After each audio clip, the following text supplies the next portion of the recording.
Hi guys, Katie Easterly, Coldwell Banker Preferred, and today I'm actually coming at you from one of my open houses. This is a beautiful 3-bedroom, 3-bath new construction in the Point Breeze neighborhood of Philadelphia. So if you're interested in Point Breeze, give me a call. I'd love to tell you more about this property. But that's not the main point of my video today. The main thing I wanted to quickly touch on is the true cost of purchasing a home. So I do work with a lot of first-time home buyers, and often they're confused and don't quite understand the full cost of what it takes to purchase a home. So I want to go over some really high-level things to consider. It's not meant to scare you off, but it's just meant to arm you with some information so that if you are considering buying a home, you can start to piece together your finances and understand the true cost of what it's going to take. So the first thing to consider is look at the total cost of closing costs.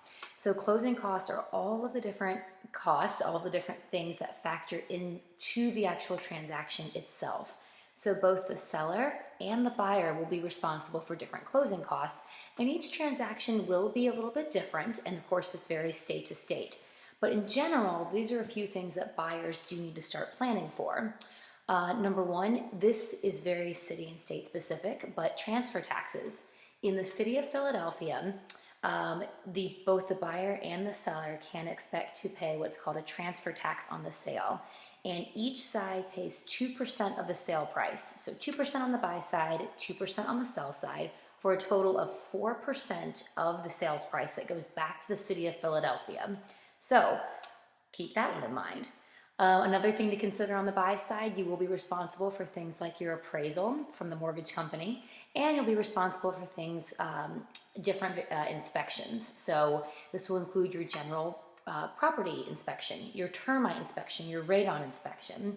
Those tend to be the typical standard inspections, but there are others you can opt into, and you would be responsible for paying those. So again, consider the full picture of closing costs and what that will actually mean for you out of pocket to make the transaction go.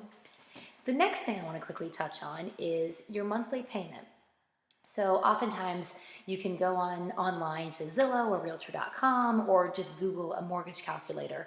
And some mortgage calculators are better than others, and some may not give you the full picture of what your monthly payment will look like. Make sure you keep the following acronym in mind: PITI, or PITI, which stands for Principal, Interest, Taxes, and Insurance. Remember, a lot of times that first number you see may only be the principal and interest mortgage payment, but don't forget your annual taxes, which definitely vary depending on where you live in the city. And then don't forget your homeowner's insurance. This will be very, very important. You must have it. You must have proof of homeowner's insurance when you close on your property. So that one's not a negotiable. You have to get it. Make sure you factor in that cost into your monthly payment. So don't forget PITI, PITI. And then the final thing I want to touch on really quickly are home repairs and improvements. If you're buying a home that may need some work, you want to go ahead and start planning for that, budgeting it and setting it aside. And then on the flip side, let's say you're buying a house and everything looks great and you don't have any complaints. You still need to start a monthly slush fund, some money that you set aside every month for those oops, just in case moments. Maybe your hot water heater is going to break in a year. Maybe you do want to paint down the road. Maybe, who knows, a million things can happen in a house. And if an unforeseen expense comes up, you want to have money already set aside that you've been saving on a monthly basis to handle that cost, and that way it won't be as much of a stress to you. So there are many other factors that go into the cost of a home. These are just 3 very high-level ones for you to consider: your total amount of closing costs, the total cost of PITI, principal, interest, taxes, insurance, and then home repairs, both planned and unforeseen. So if you have any questions around a home purchase, or if you need help, I would love to be the agent for you. Again, give me a call, Katie Easterly, Coldwell Banker Preferred, 267-902-2454. Thanks everybody, have a great day.